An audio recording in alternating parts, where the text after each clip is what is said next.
Good morning, everybody. Welcome back to my bookstore. It's me, Natalie.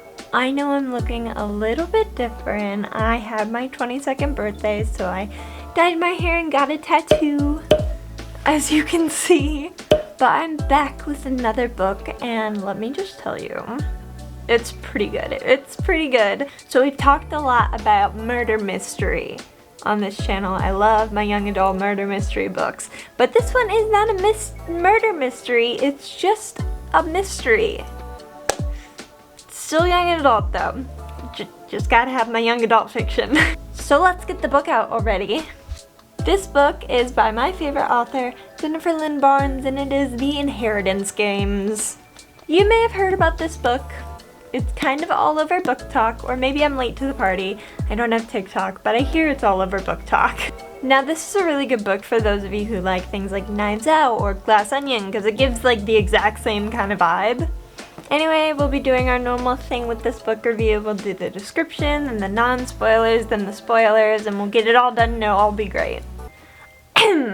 Secret passages, elaborate riddles, billions at stake. Avery Grahams has a plan for a better future. Survive high school, win a scholarship, and get out. But her luck changes in an instant when billionaire Tobias Hawthorne dies and leaves her virtually his entire fortune. The only catch? Avery must move into his sprawling mansion full of secret passages, riddles, and codes. Unfortunately for Avery, Hawthorne House is occupied by his family that was disinherited. This includes the 4 Hawthorne grandsons, dangerous, magnetic boys who grew up with every expectation that one day they would inherit billions. Heir apparent Grayson is convinced that Avery is a con woman, and he's determined to take her down. But brother Jameson views her as their grandfather's last hurrah, a twisted riddle, a puzzle to be solved. Caught in a world of wealth and privilege with danger around every turn, Avery will have to play the game just to survive. You had no idea how hard it was for me to say that. For some reason, I just kept getting tongue twisted. These things take a lot of takes. But I mean, that's some pretty good stuff, right? Seems like a pretty good book. You can see why I was recommending things like Knives Out and A Glass Onion. Not only is it a rags to riches story, it does so with a mystery so big that if it happened in the real world, it would literally be on everybody's feed. Every social media, every news feed, everybody would be talking about it. So, with my dismay, let's go into characters because there are so many. Too many, but we're gonna keep it short, we're gonna keep it snappy, 15 seconds per character. Ready? Avery is our lovely little main character who is as hard-headed as she is hardworking. She is the most obnoxious lack of self-preservation, but not in an obnoxious way, more in a I'm doing it for others way, at least most of the time. Libby. Our girl Libby is Avery's older sister and she is a nurse. At least I think she's a nurse. She's got a heart of gold and she's one of those people that always gets into bad situations not because she puts herself into bad situations but because she trusts the wrong people. Jameson Hawthorne. Yes, we're on to the Hawthorne brothers already. Jameson Hawthorne is by far the most important Hawthorne brother in this book, but he also has the strangest attitude. You can never tell when he's actually being genuine or if this is some big game, which to credit him, it is all some big game. But also maybe don't treat people less than actual people. Grayson Hawthorne, oh boy, I both love and hate this character. She's specifically an asshole in the beginning and then slowly becomes more of a love interest because you know Jennifer Lynn Barnes, she's gotta have 2 love interests, and I guess Grayson had to fill the second role. But he basically goes from jerk to love interest in like no time. Xander Hawthorne, also known as the baby of the family. He likes 2 things, being a funny little guy. He's 17, but for most of the book you will think he's a lot younger. And robots and engineering and stuff. He's a very sweet boy, and I'm kind of sad they gloss over him in this book. Nash Hawthorne, also known as the least important and the very oldest of the Hawthorne brothers. His only real trait is that he collects strangers like Pokemon cards and that he likes Libby. He tries to be an older brother figure about twice in the book, but mostly keeps to himself. Sky Hawthorne, finally onto some adults. She kind of takes a back seat in this book, but she's not happy about being disinherited and getting no money, and she is willing to make that everybody else's problem. She's also the grandson's mother, you know. She's also the mother to the 4 grandsons in this book, so I guess that gives her some credit, but really, she's just awful. Zara Hawthorne. Last Hawthorne, I promise. Evil. pure evil, but she's willing to suck it up and play nice if she gets to put her name on some things, but, you know, pure evil. So close to being done, I promise. Thea. Thea's Avery's friend from school. She also just happens to be important in other ways that I can't really get into, but I will say you will be conflicted over whether you do or don't like her by the way she treats Avery and the boys. Rebecca. Not getting into Rebecca. There is a character named Rebecca, but it's basically full of spoilers if I talk about her. And Drake, save the worst for last. He's not super important, but he is kind of important. He's Libby's ex-boyfriend, and we hate him. You will hate him if you have not read the book, and you do hate him if you've already read the book. Great!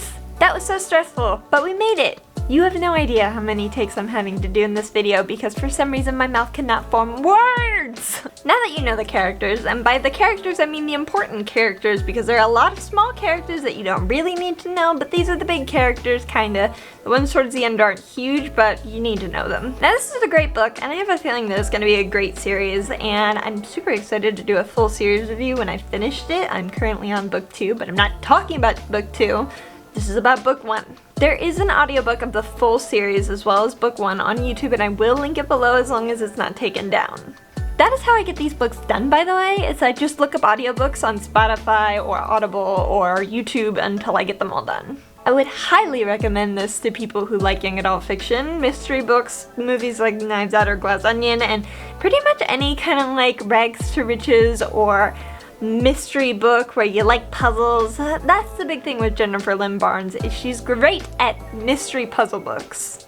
This author is great at holding cards very close to her chest while showing you her entire hand, which is great for readers of all types. You're not gonna understand, but trust me, it's like the perfect amount of getting you to where you're going at the right pace. The mystery is super thrilling and the romance is really cute. The boys all have similar backstories but different personalities, and I think them being related is a really cool idea. The fact that Tobias Hawthorne just is kind of like, is he or is he not this giant mastermind, but maybe he is, but maybe he isn't, like it makes the sequels really interesting to me because I think that I was more inclined to read them because of the way that all the characters come out as something just a little bit different than they were going in. Also, if I had read these books back when they came out, I would have lost it because I needed to read the sequels immediately after reading the first book. Now, the fact that it's a New York Times bestseller should say something. I've seen some other New York Times bestsellers that I don't totally agree with, but trust me on this one, it definitely reserves that title well. The audiobook is about 10 hours for the first book, and I think that's super easy to split into about 2 to 1 hour a day and get done in like a week and a half. You can just put it on when you have transport, or when you're in the middle between classes, or when you're not doing anything, or maybe when you're even just doing homework. Now, if you have not read the book, I'm going to highly suggest you leave because we are getting into spoilers. Keeping it a little more chill in this video, no siren, here's the timestamp if you want to come back at the end, but we're just gonna get into some spoilers and talk about the book a little more. Everyone gone? Great, let's get into it. So I usually treat spoilers more as like a book club for people who have already read the book. This is kind of for the girlies and the guys who have already been there. That being said, oh my goodness, what an incredible book. The way that everything twists and turns and Avery and oh my god, what an incredible book. Like, the why of Avery being chosen and the twists and turns and everything just had me on the edge of my seat, as you would be if you were reading. Maybe that's just a movie thing. From thinking it's about Emily's death, because her birthday is Emily's death day, to finding out that Avery was chosen far before Emily died. Like, it's all crazy. Tobias had literally been keeping an eye on Avery for so long, and to recognize that is just like, this book had a very specific timeline planned out before it was even written, and it makes me happy. And did she play chess with his long-lost son at the park? Did he know about that? What's the deal with that? I haven't read the second book, so I wouldn't know, but I have a strong feeling. And the way they wrote the subtle things like Nash versus Drake with Libby's heart and stuff like that is such a good background to the main story. I think I've really fallen in love with most of the characters. And can we talk about Rebecca for a second? I mean, she loses her sister, who was a piece of work, but then like she immediately get outcast from the school. What's the deal with that? Also, gotta love the small amount of representation of Thea and Rebecca being a thing, because like I love gayness and bi-ness and LGBT-ness in books, but I hate it when they just spring it on you. Like, I've read certain books in the past where I was just like, oh, they're gay now? But like this one, it felt like, this makes sense.